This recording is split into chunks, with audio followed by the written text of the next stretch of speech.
thing on? Mic check. I just want to make sure y'all can hear me clearly. Yeah. Should you practice art? Or should art be your practice? I had a question, so I asked it. Not to anyone specifically, but to my inner God, you know? The one that's gonna be a master. The one that's more than a rapper. The one that's an educator. The one that seeks enlightenment. He travels with concepts. He's got the mindset expansive. He understands that his time combined with travel and concepts makes his mind convex. Sort of like when you look at a brain scan.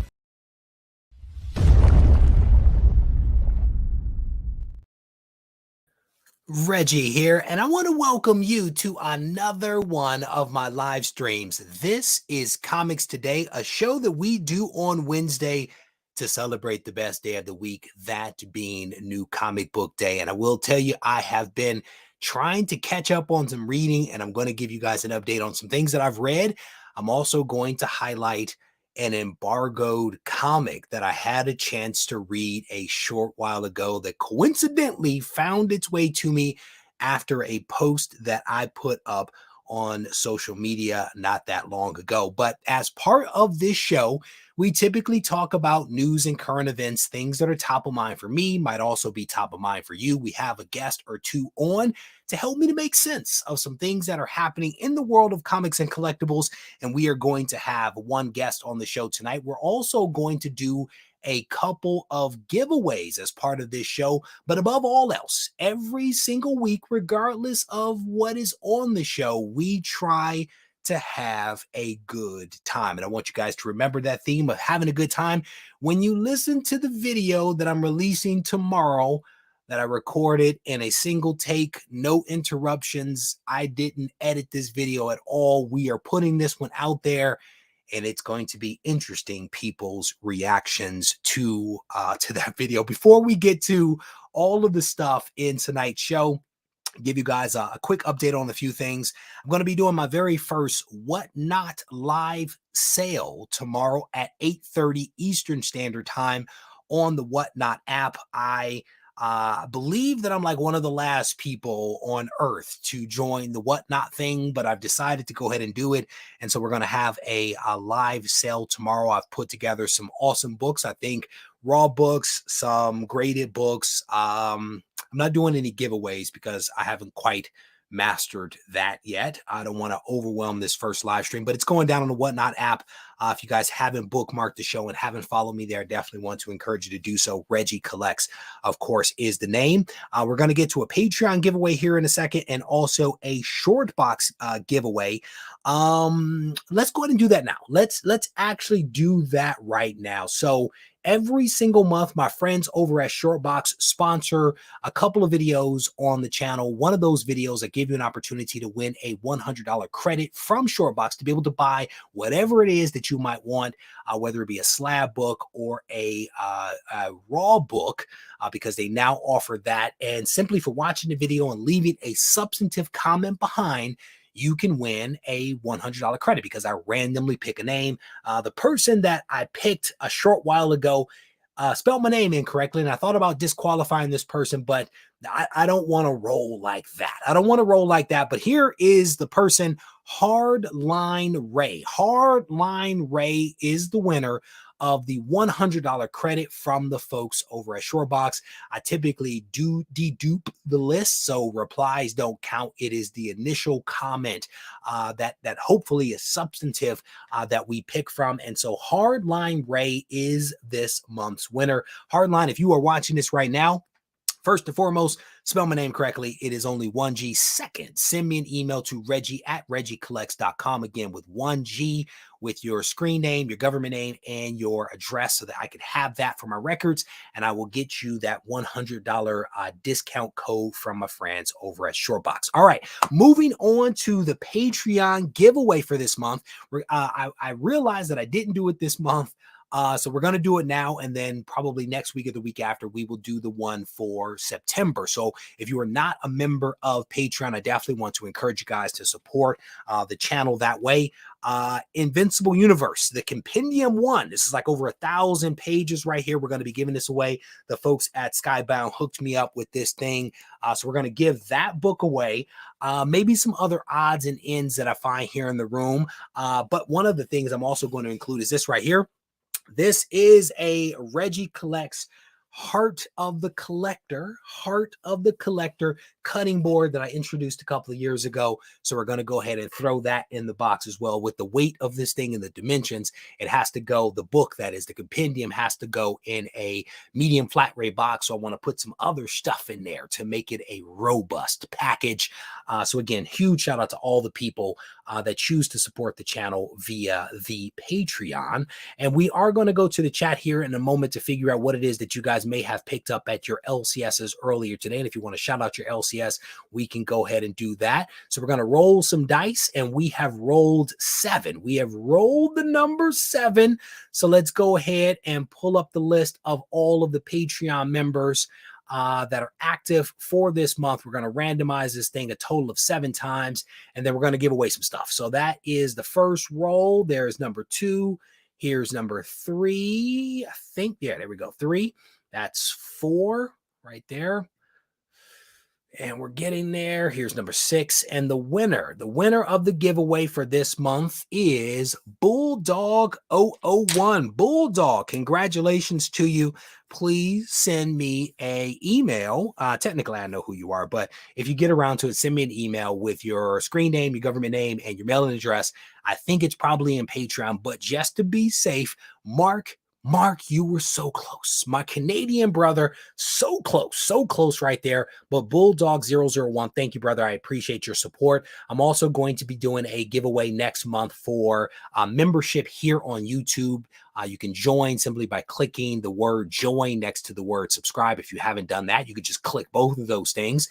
And we're going to do a giveaway for members here on YouTube. So a lot of people opt to support the channel, and I appreciate it, because I can tell you YouTubers don't make as much money as people think, especially when you have smaller channels. So let's be clear about that. But I definitely appreciate Patreon members and also those folks that support the channel via membership, but also people that watch the channel. I appreciate you all as well. All right, let me go to the chat real quick to see what it is that you guys may have picked up at your LCSs. Does number 7 get a prize? No, sir, you don't. I respect your hustle, though, brother. I respect you asking. Mac Runner's in the house. I think Mac Runner Forever is one of the newest people to join Patreon. Shout out to you, brother. I appreciate your support, and I also appreciate you joining the live stream. If you picked up something at the LCS earlier today, let us know what it is that you picked up. If you read something that was good that we should put on the top of our reading stacks, I want to know that. And if you want to shout out your LCS, feel free. If you picked up a book today that is not a new book, but is a new to you book, I also want to know that. My man Amir, 1 in 100 podcast. I read Blade issue 2. I'm gonna be honest with you, brother. That was also something that I read over the last few days. I read 1, I think it was yesterday or day before, and then I read 2 today. 1 was good. 2 was just okay. I'm looking forward to reading 3, but I will tell you, I am enjoying the Blade series. I am enjoying that series. So shout out to you, brother, for flagging that one. Let me see. Picked up, who is that? The pastor picked up AS. All rise. The pastor is in the if you are a member of the Gibbon Gang, let me know in the comments section, in the live chat. In order to be a member of the Gibbon Gang, this is an inside joke. You actually have to own a copy of Amazing Spider-Man issue number 110. The pastor is also a member here on the channel, here on YouTube, so we appreciate that as well. What is that? King Grogu. What is that? Getting a Daredevil issue where Mr. Bullseye kills Elektra. There you go. Good stuff. That's what's up. That's a good one, brother. Good luck snagging that book. Scrolling through some of the other topics. Mark, how you doing, brother? Conan 2, Blade 2, Sunshine Patriots 2, Moon Knight Annual 1, etc., etc. Arcade Kings is actually from Skybound. Shout out to them again. Scrolling through, The Devil's Cut from Distillery is great. That's what's up. I have not seen anyone, Jason, flag a Distillery comic yet. You are the first one on the board. For those that don't know, Distillery is a brand new publisher that I want to say I did a short about maybe 3 months ago. This is the very first time I've heard anyone mention something from them. So shout out to Jason for flagging that. I used to be 7. So prize for me, says Michael. Scrolling through the comments here. Matt Woods up in here. How you doing, brother? It's good to see you. What is that? I was planning on stopping working with the tens and tens of cents that I make from YouTube. Well said, brother, because it does amount to a couple of nickels and maybe some quarters that you can rub together. Abby's on the board talking about World Tree number 5, says that she just read it and it was good. That's what's up. Shadow picked up Berserker, Pen and Ink, and a few more copies of Spawn and Howard the Duck. Where's Milt? Is Milt here? The Howard the Duck has been invoked. Typically we get some Howard the Duck, we get some Gibbon, and we get some Conan, and typically some Spawn. Some Spawn is thrown in there. Mark is on the board. There you go. Conan 2 is very, very good. That extra very absolutely does matter. Mac Runner, officially part of the Gibbon gang as well. That's what's up. It is good to see you guys. Steve White picked up 12 books: Blade, World Tree, Hulk, Ultimate Invasion, etc., etc. Oh, shiny foil of Wonder Woman 1. You can't go wrong. You cannot go wrong with some of that. Man, the Blade movie can't come. So, man, we are not going to see get out of here. They, as many problems as they were having getting the script together, and now with the strike, it'll be a while. Giant size X-Men 1 times 12. Rush, did I read a comment from you the other day saying that you were caught up in the web of comic book collecting and you don't know how to get out? You get out, sir, by not buying 12 copies of a book. That, sir, is how you find your way. Let me see. I'm scrolling through. Trev, the Shipping Guru, World Tree, Night Terrors. What is that? A swimsuit issue. Oof. Don't show that cover. We are not going to keep scrolling. Let's keep scrolling. There we go. Gibbon Gang's up in here. There you go. Scrolling through. Doug is on the board. Picked up Monsters graphic novel. There you go. By BWC. You can't go wrong. You can't go wrong. Cannot go wrong with the Gibbon Gang. I'm going to tell you that right now. Scrolling through. Unless a facsimile of ASM 110 comes out, I will never be a member. Man, I keep hoping that the price of that 9.8 comes down so I can actually snag it, because it'll be nice. The Last Days of Lex Luthor, issue number 1. There you go. DJ Lynx is in the house. How you doing, brother? DJ Lynx, I do believe that you are doing something in September for cancer. If you want to shout that out in the comment section, please, brother, go ahead and do that. Let put the people on notice if that is indeed the detail. My LCS is having a half off sale on Labor Day. So Alex, if memory serves, I think you made a comment in the comment section about most of your collection being raw books, but you are thinking about getting a slab. I would say half off of a slab is not a bad way to go. You can also tune in to my first live stream on the Whatnot tomorrow, because I will have a couple of slabs. Nothing special with, well, there's a couple of special slabs, but some low cost slabs. I could be your first slab, brother. Let's get it. Let's get it. All right.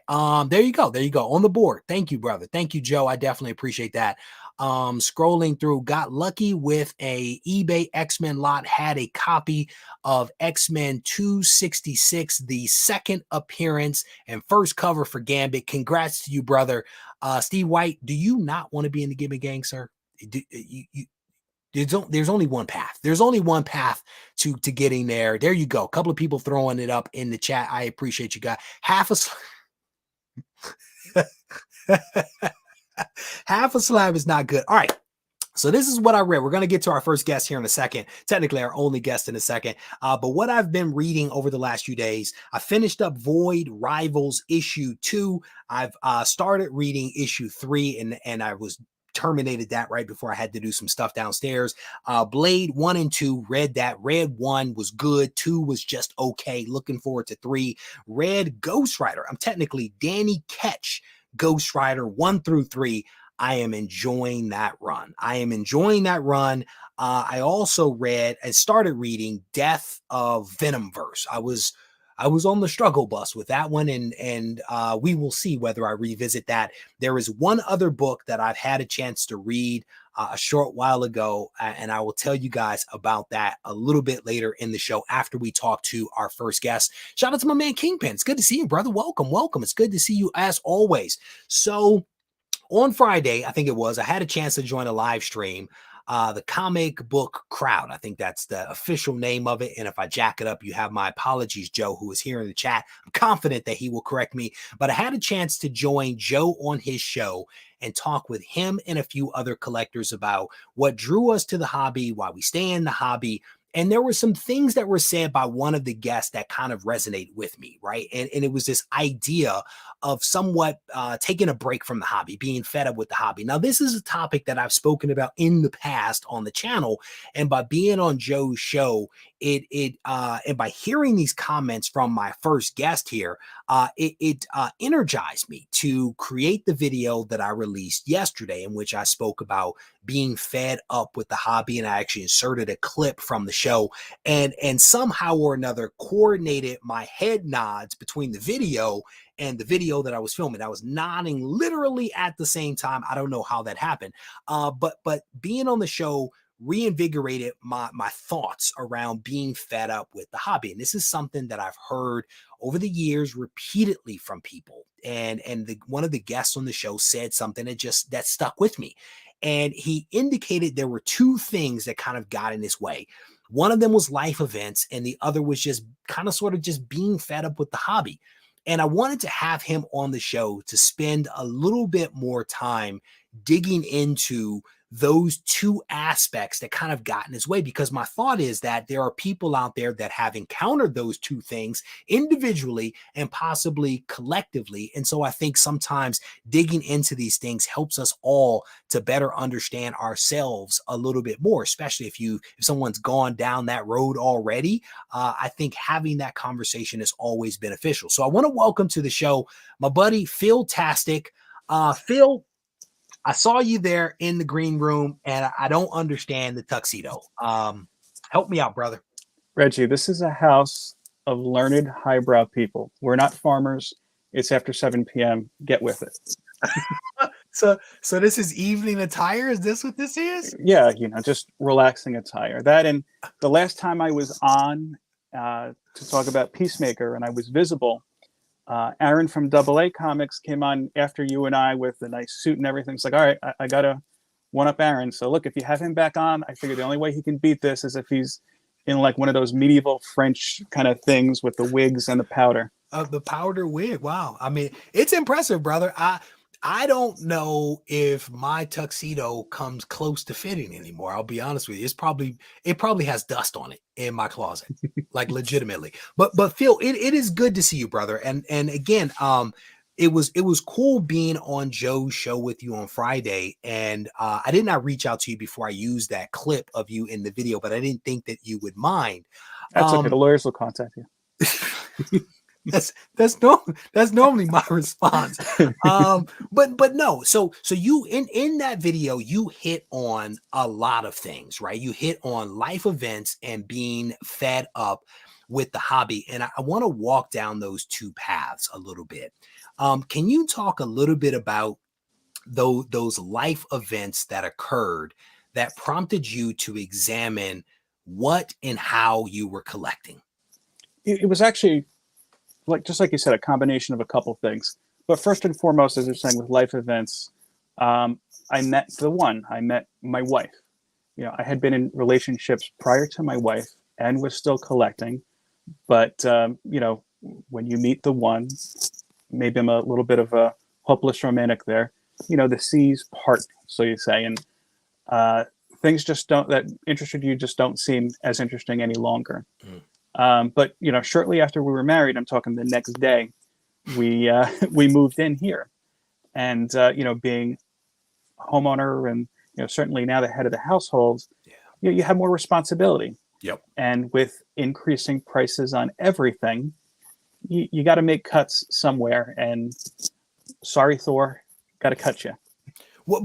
And I'm curious about this, and I think I know the answer, but I always like to clarify.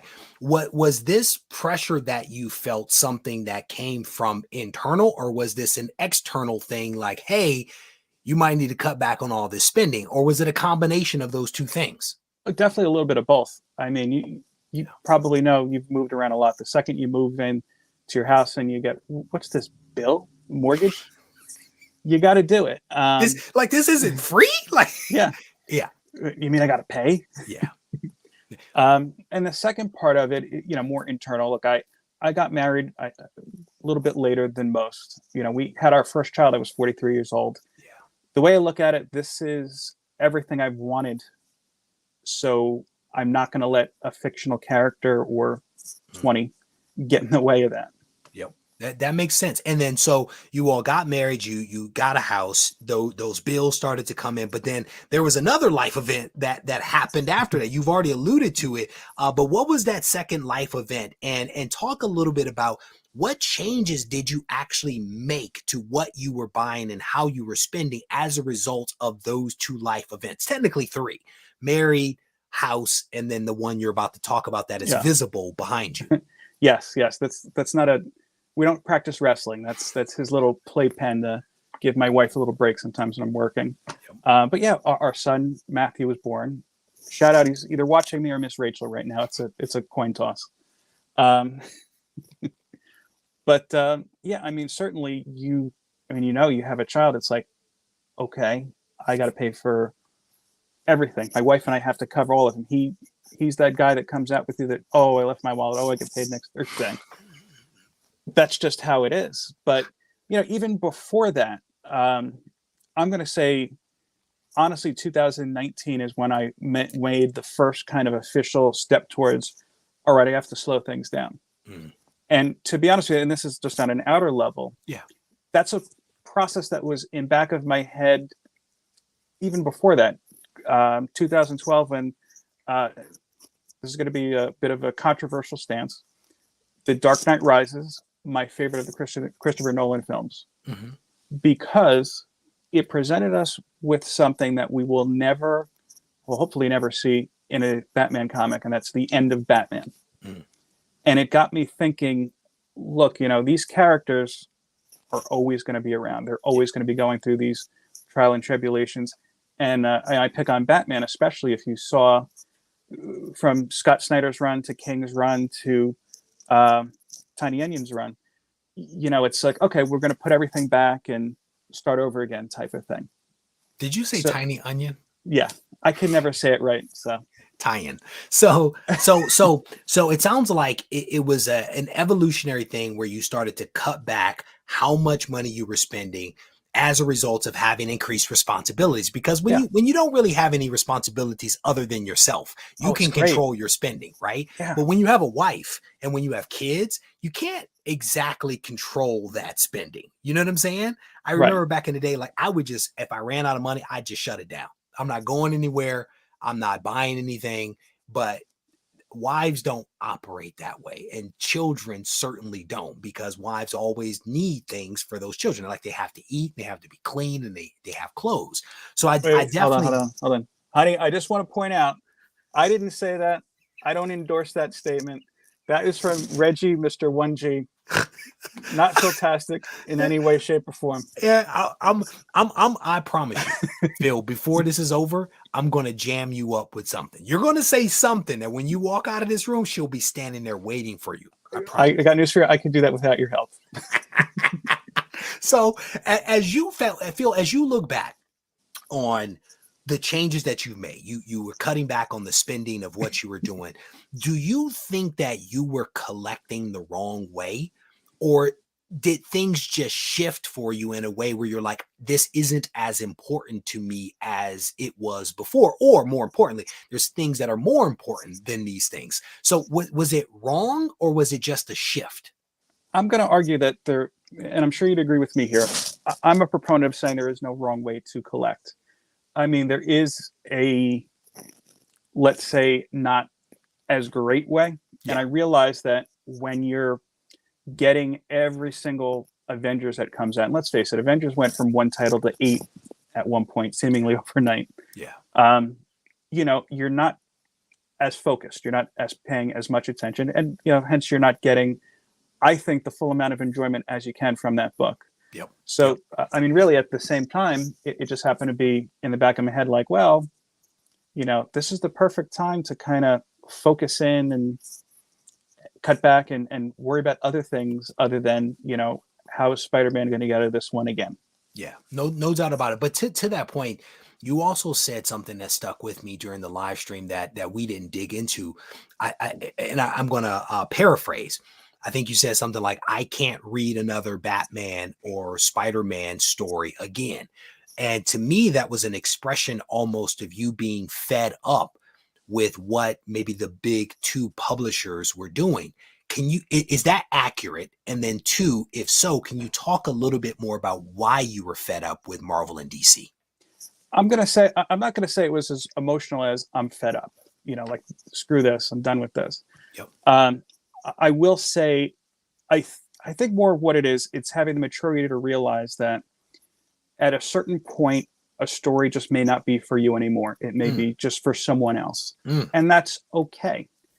I say Batman, and I'll bring him up again because I realized, okay, if a new writer comes on Batman, he's going to say, okay, let me take all the great Batman toys out of the toy box. You got your Batman, you got your Robin, you got your Catwoman. Usually Joker's in there, usually Scarecrow. You know, I felt like they were using the same villains within a couple years of each other.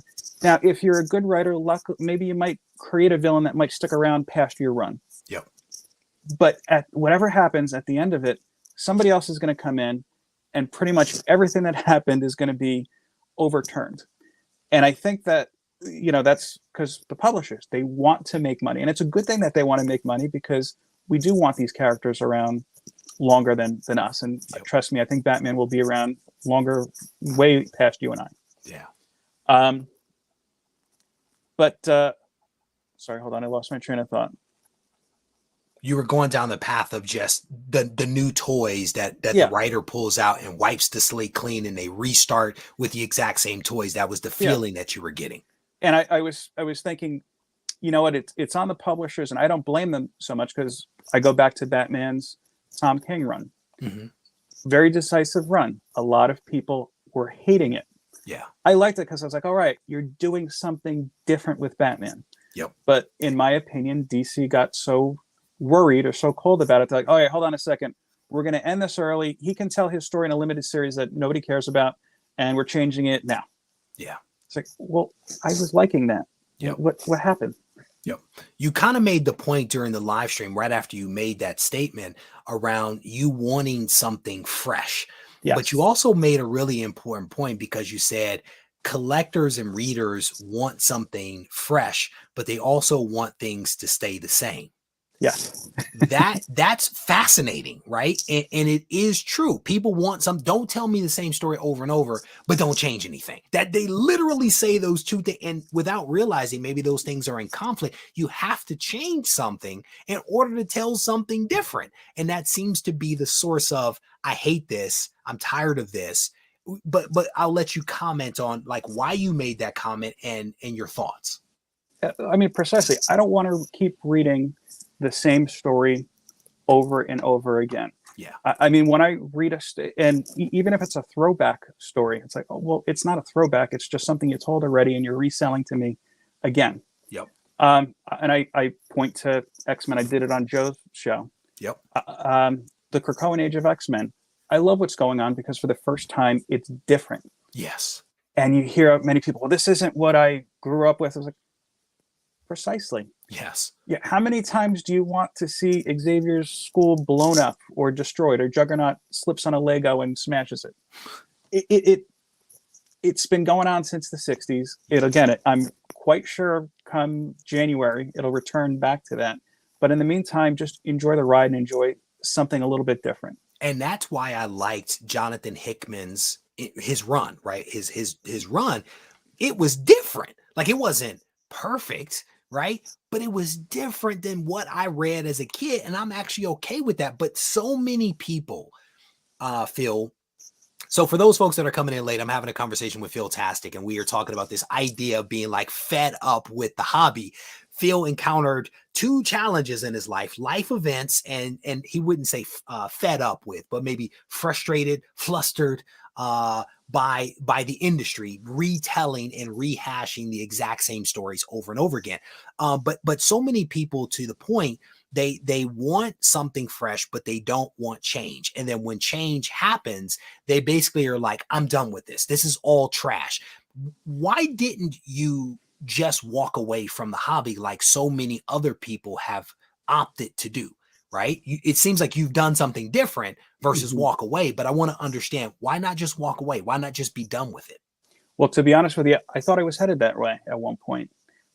Before YouTube, well, not before the YouTube platform existed, just before I got into YouTube. We knew what you meant. Yeah. 2019, the world shuts down. Yeah. And I had been talking to my wife a couple months after that. My LCS, which I'll mention quickly, Fat Moose Comics in Parsippany, New Jersey, the oldest comic book store in New Jersey, has changed hands a couple times. And the owner that they were working on, he was an okay guy, but just, you go in and you just kind of felt like you were there for the transaction. Yeah. Yeah. Don't pay attention to that. You just tell your story. Transactional owner. I got it. We're good. Yeah. Keep going. And I said to my wife, you know what? I could read my books online, for a fraction of the price of what I'm spending a year, if you really think about it. Yep. Maybe I just don't need to do this anymore. And everything was all set. And then I got a call from the current owner, Sean, who is a good friend of mine. He had been working there. He's the self-proclaimed register monkey at that point. And he said, hey, so good news. I am buying the store because it was almost shut down, basically. And immediately it was like, well, honey, I have to go help my friend Sean. I'm not going to jump into it to the same degree, and I didn't. Yeah. But I have to go in there. And I bring that up as I have to go help out my friend, because what has kept me in, I think now, being on YouTube, this wonderful community I found, is just the people. Yep. Joe, Matt, the Brattons, Trev, pretty much anybody here. Tina, yourself. I don't want to keep naming people because I'm going to forget people. Everybody knows who they are. If I didn't, you're upset. Oh, well. Yeah. But it sounds like it was a combination of needing to help your friend combined with the community supporting you, and maybe some of the stories still intrigue you. 1,000%. Yeah. Yeah. Because like I said, I mean, even though I'm shying away from stuff like your Batman, your Spider-Man, every so often you pick up a book in there, and maybe it's not the top tier book, but the writer will just knock it out of the park. Yeah. Yeah. And I think that's one of the great things about comics, is that whatever you're looking for, you can be sure that somebody somewhere, and it may not be the big two, are making it and are producing that story. So are you reading more indies right now as a result? For the first time right now, I'm not reading any DC in print. I'm reading anything DC online. My Marvel has pretty much just been X-Men, a little bit of things like She-Hulk, of course, but not even the full X-Men line. But yeah, I am reading a lot more indies, to answer your question in a roundabout way. Did you say that you weren't reading any DC either in print or online? Did I hear that correctly? I'm not reading any in print, just online. Okay, so I'm hearing that you've made adjustments, right? It sounds like, and I want you to correct me if I'm wrong. You've reduced your pull. You're not buying as much physical DC, but you're still reading DC, and you are buying some Marvel books. Are you reading some Marvel books online as well? Oh, yeah. Yeah. I mean, it's to a lesser degree. And I'll say this.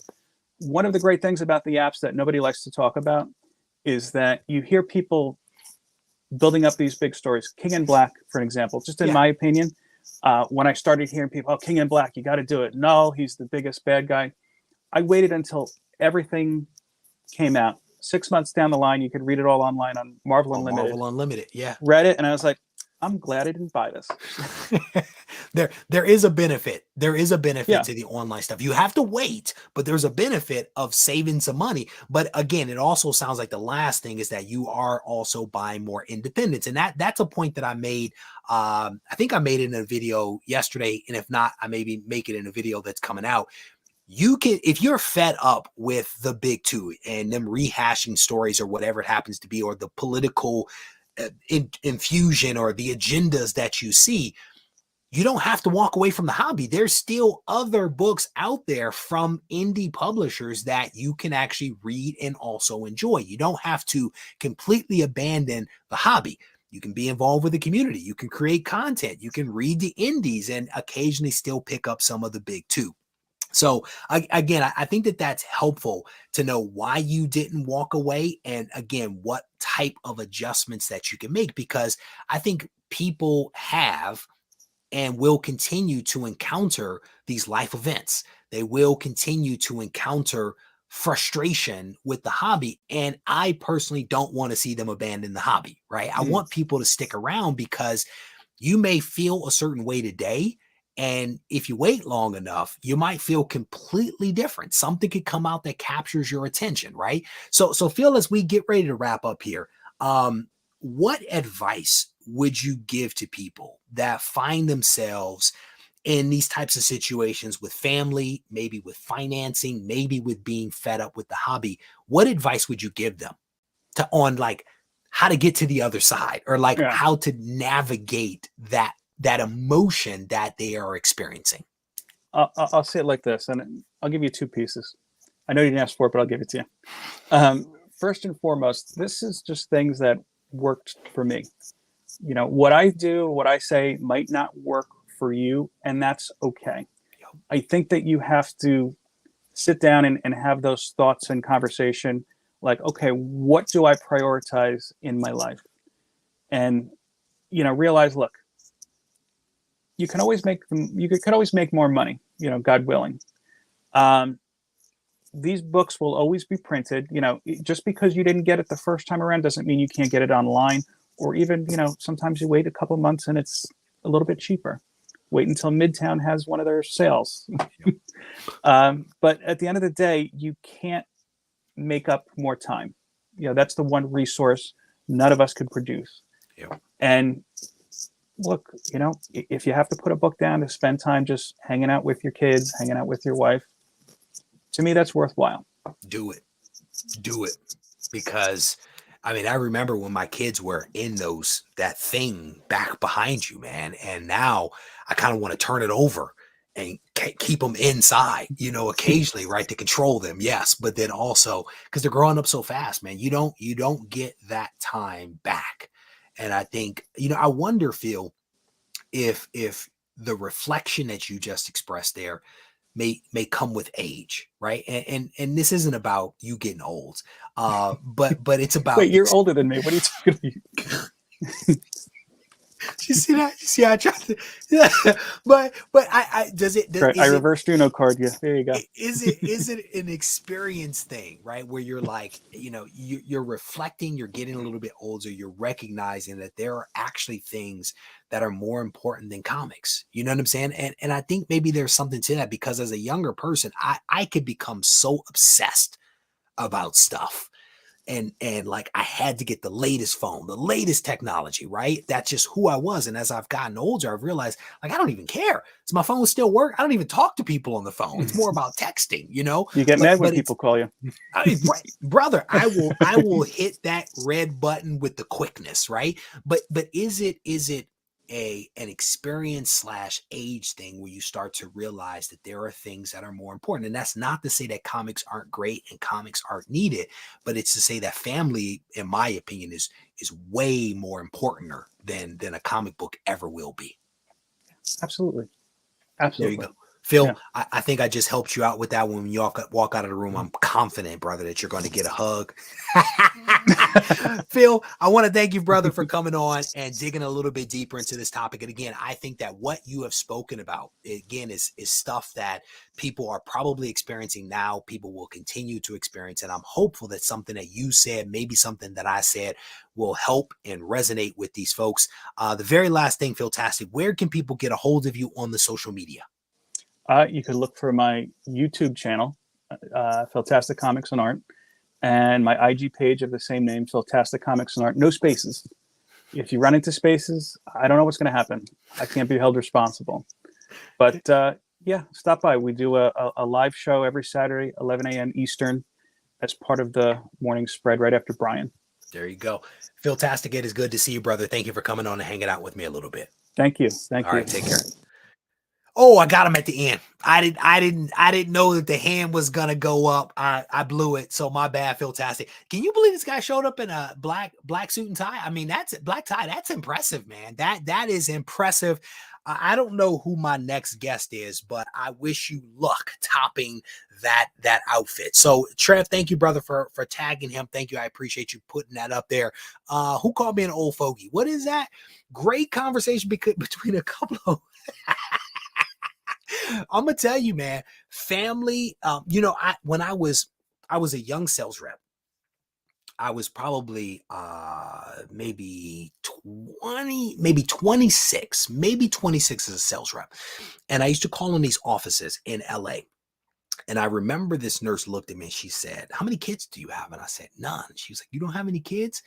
And she looked me square in my face. She said, "No family, no life." And I was like, whoa, I did not expect that. Now, as a person with 2 kids and a wife, I kind of sort of appreciate where she was coming from, right? Because I think that family, children help provide balance and they help provide a well-rounded life. Not to say that if you don't have kids, you can't have that. I'm saying in my personal experience, it has been wonderful for me. So huge shout out to Phil Tastic for coming and hanging out with me.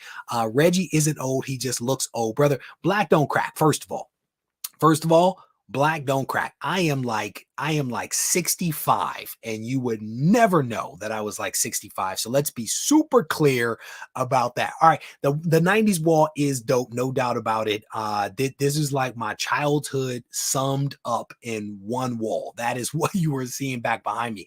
So earlier today, I was reading a news article. And I had an epiphany while I was reading this news article, and it was basically this right here. Screen Rant put this out that G.I. Joe issue number 1 is being re-released with unedited dialogue for the first time from Larry Hama. This is going to be coming out. I think they're only issuing issue number 1. And as I read this article, I saw here that Skybound Entertainment acquired the license to G.I. Joe. Somehow or another, this got by me. I did not realize that Skybound not only had Transformers, but also had G.I. Joe. I don't know how I missed that, right? And I've read Void Rivals. You guys heard me talk about Void Rivals. So I knew Void Rivals, Transformers, this new universe that they were creating. I did not know that they had also acquired the rights to G.I. Joe. So I did a Forerunner commercial. So I did a short reel earlier about the fact that Skybound now had G.I. Joe.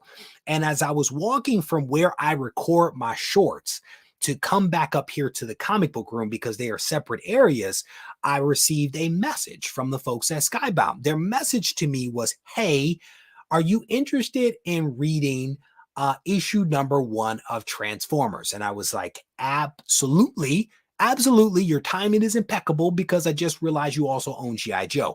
So they sent me issue number 1 of Transformers. And I won't be able to say a lot about it because it's all embargoed. All of this stuff is embargoed. There were 2 messages that were like, "We will kill you if you talk about this book, if you spoil it." Transformers issue number 1 is a good read. I don't know. I didn't know what to expect from the read, but I enjoyed it. The artwork at points I found a little tough to navigate. There were spots where I was like, what just happened? And as I dissected the page a little bit more, I was able to figure out what was happening. But the story is interesting. The issue is enjoyable. I'm not quite sure when Transformers 1 is going to be coming out, but you guys may want to check it out when it does drop. Reggie, I'm just playing. You look young, but your body is breaking down. No, it's not. Figure drawn. No figure drawn. So let me scroll down through some of these comments. I have a tuxedo cat, he says. All right. So again, if you guys get a chance, I definitely want to encourage you to check out Transformers from Skybound when it drops. I don't have any details on this issue number 1 re-release of G.I. Joe, but I will be picking that up. It looks like it comes out G.I. Joe Real American Hero number 1 drops November 15th. November 15th is when that actually comes out, and I'm guessing you're going to have to do your order with your LCS in the weeks before that. So there you go. All right. So I think there was one other thing. So if you guys follow me on Instagram, you know that I hit the range earlier today because I believe in the Second Amendment. So I was at the range earlier today getting some practice in, and I saw this article and I just had to share this one. There's a little bit of some extra detail coming out about the new Punisher. And this is an article that appears, where is this one? CBR dropped this article talking about the new guy that is going to be Punisher. And it seems like it's going to be an interesting article. And they actually go through talking with the writer, getting him to make some comparisons between like the new Punisher and John Wick, with the Equalizer and some other things. It's actually a pretty interesting article, but they show a couple of pages from this book, and it looks violent. I mean, there's definitely some swords in here, so they are continuing the theme of swords, but there's also some high-tech firepower in here as well. The new Punisher is a former SHIELD agent that shares a couple of things with Frank Castle. I guess the guy leaves SHIELD or something like that, and his family is actually blown up. So just like Frank Castle, his family dies and he embarks on this mission of vengeance, right? And paying people back for taking his family away from him. Now, there are going to be a lot of people, as I mentioned in other videos about this, that are absolutely going to hate this new Punisher because it is a new Punisher and it's not Frank Castle.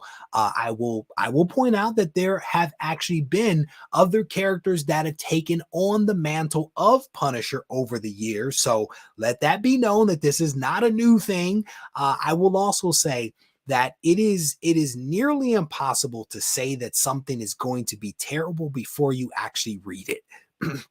And that was kind of one of the cool things about having the conversation with Phil, is that sometimes you have to take a chance and give an opportunity for some of these new things to come out, right? Without poo-pooing those things just because they're new and they're not what you've seen before. As I said to someone that I was talking with recently, how many times can we see the Punisher shoot somebody with a gun?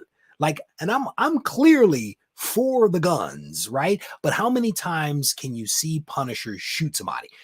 How many times can you see a bad guy do something, Punisher go find the bad guy and kill the bad guy? You have to tell some different stories, and you have to give the writers the freedom to be able to tell some stories that might be good. They're great. Give it a thumbs up. If it's trash, then poo-poo it. Don't poo-poo it just because it's something new, right? We all want good stories, and sometimes you have to give these publishers the freedom to change some things up to be able to give us those good stories, and fingers crossed they do that. If they don't, then you bash them. Then you bash them right over the head and you make them pay for not putting out some good stuff. What is that? Poo-pooing everything that's not Power Rangers, Teenage Mutant Ninja Turtles, or DC. Burke, I would expect nothing less from you, sir. I would expect nothing less from you. There's a new Aquaman trailer. I have not seen that. I did see something the other day about Black Manta and his new uniform. I will tell you, that was one of the cool things about Aquaman 1 was I actually started reading Black Manta. I went back and read some of the old stuff. I started reading his new run, which I think started in 2022. I was never a Black Manta fan before, and I actually spent some time reading and buying some Black Manta. To me, again, that is one of the cool things about these movies. And I don't think that the movie and the comics have to be the same. I don't mind them being different. Tell me good comic book stories, give me a good movie, and I'm good, right? So we'll have to check out the Aquaman 2 trailer because Mac Runner says that it is good. Jarvis the Butler was the Punisher for a few issues. And remember when Richie Rich took on the mantle of Punisher? Somebody said to me the other day that mantle passing is lazy, which I kind of sort of get. I get that, right? Publishers look at it as de-risking the introduction of a new character, but mantle passing also is not something new. People are acting like this is a brand new thing, but someone said to me that the passing of the mantle devalues the original character. So somehow they believe that because there is a Miles Morales, that Peter Parker is less valuable. I personally think that that is nonsense. I think that it's nonsense. It's like saying my son devalues me because he came from me. No, through my son and what comes after him, I will literally live forever as a result of that. My son and I are not in competition. We are not in competition. My job is to take my child from being an infant to adulthood and ultimately turn him into hopefully a happy, healthy member of society. We are not in competition. He does not devalue me the same way that many characters have shared the mantle of others and have stood on their shoulders in order to gain an advantage. And the success or failure of those characters is really ultimately driven by how well they're written, how well they're drawn, and how they resonate with audiences. So a little bit of I don't know how I got down that path, but there we are. Punisher using a rocket launcher or a let me scroll there. Let me see what else you guys are talking about. Kingpin is up in here. Be open-minded. It's as simple as that, man. It's as simple. I mean, again, I have a video that's coming out tomorrow that I think could make some people mad. The video's coming out. There are going to be some people that I think are going to nod their head through this video. And there are other people that are probably going to leave some negative comments on the video. It's all opinion based. I ripped this video off. It is me just ripping straight. No interruptions. No editing. It is just a straight riff. I had some stuff on my mind. I walked in this room, I sat down, and I let it go. And now it's on the YouTube to be released tomorrow. Check it out if you guys get a chance. Scrolling through Marvel Tales 106 reprinting ASM 129 was my first comic ever. So I have a soft spot for old Frank. This is a hard pill to swallow. So Peter, this is what I will tell you, brother. Why is it a hard pill to swallow? Frank will be back. Frank has been around for how long? And again, multiple people have actually been the Punisher before. The last run that was done on the Punisher was one of the better runs that I have ever read. It was well done. I applaud these writers that can take content that is decades old and actually tell a new, fresh story that makes me care about that character. I feel that way with Donny Cates and what he did with Venom. I did not like Venom. Did not like Venom at all, but he embellished that character to the point where I cared about that character. You know, sometimes, in my opinion, it doesn't hurt to take characters off the field temporarily. Frank is not gone. Frank will be back. Let somebody else tell a fresh story with the Punisher and then bring the Punisher, the original Punisher, back. It'll be fine. It'll be fine. It is okay. Scrolling down through some of the comments here, scrolling down, I'm way behind. I am way behind on the comments here. Aquaman should go straight to Max, but yeah, I still think that they believe that Aquaman is going to be $1 billion movie. They are putting a lot of eggs in that basket, so we will see how that will go. Scrolling down through some of the comments here, Thank you, brother. I definitely. And again, some people will agree with some of the things that I say and others won't. It's actually okay. Like, I don't need people to absolutely agree with everything that I say because I'm just a person, right? I'm okay with people having differences of opinion. There you go. This is literally what, and I keep saying to people, well, show me the evidence.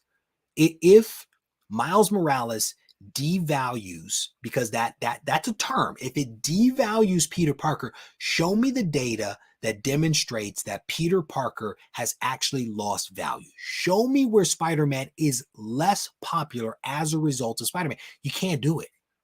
They can't do it because there is no data that supports that. There isn't. Miles Morales, yes, stood on the shoulders of Peter Parker, and someone called Miles Morales a chocolate Peter Parker the other day, which I don't find offensive. I'm actually quite comfortable with that. But if you look at it, there are a ton of Spider characters. Some of those Spider characters have found their footing. Cindy Moon has a fan base. Spider-Woman has a small fan base, but a fan base. Miles Morales has a fan base. There is no doubt about that. And there are other Spider characters out there. Heck, let's be completely honest. To some degree or another, Venom is part of Spider-Man. He literally wore and wears his old uniform, right? Venom has an amazing fan base. So Spider-Man begat Venom. Venom begat Carnage. Carnage, to some degree or another, begat Null and all the other symbiotes. And each one of them has a fan base. That's mantle passing. That literally is mantle passing. He wore his old uniform and got a drop of his blood later on down the line. There is nothing new here. This has been going on for a long time, and people wrap it up and swirl it up into Marvel hates me as a person, because that is literally some of the stuff that people say. Marvel hates me as a person because of some of the stuff that they're doing. As Phil Tastic said, you have to recognize that sometimes a story isn't for you, and you have to be okay with that. It's okay that it's not about you all the time. I am down a path here. I don't know how the heck I got here. With that said, we're going to wrap this thing up. I want to thank you guys for hanging out with me again. Huge shout out to my man Phil Taster for coming on and joining me. We are going to be doing our first Whatnot live stream tomorrow at 8:30 on the Whatnot app. I hope that you guys would join me. Congrats to our Patreon winner. I think it was Bulldog 001. He was the winner of the Patreon giveaway. Hardline Ray was the winner of the Short Box $100 credit giveaway. And stay tuned, because we're going to be doing more of this stuff. All right. If you guys want to reach out to me, feel free to do so on Instagram at Regie Collects. Take care. Straight off meditation, we was concaving until we had that eternal dialogue that created our dialect. Now we in distinct rooms with pure souls having them conversations. Synergy and combinations. You flying, we waiting. Indian style in the gold temple of greatness. When you follow the North Star, you coming for the education. This is my audio book. These rhymes are just the imagery. More like an audiographic novel or a memoir about a young MC making timeless music with his mentor. I pray y'all grasp my letters. Nothing was meant to last forever.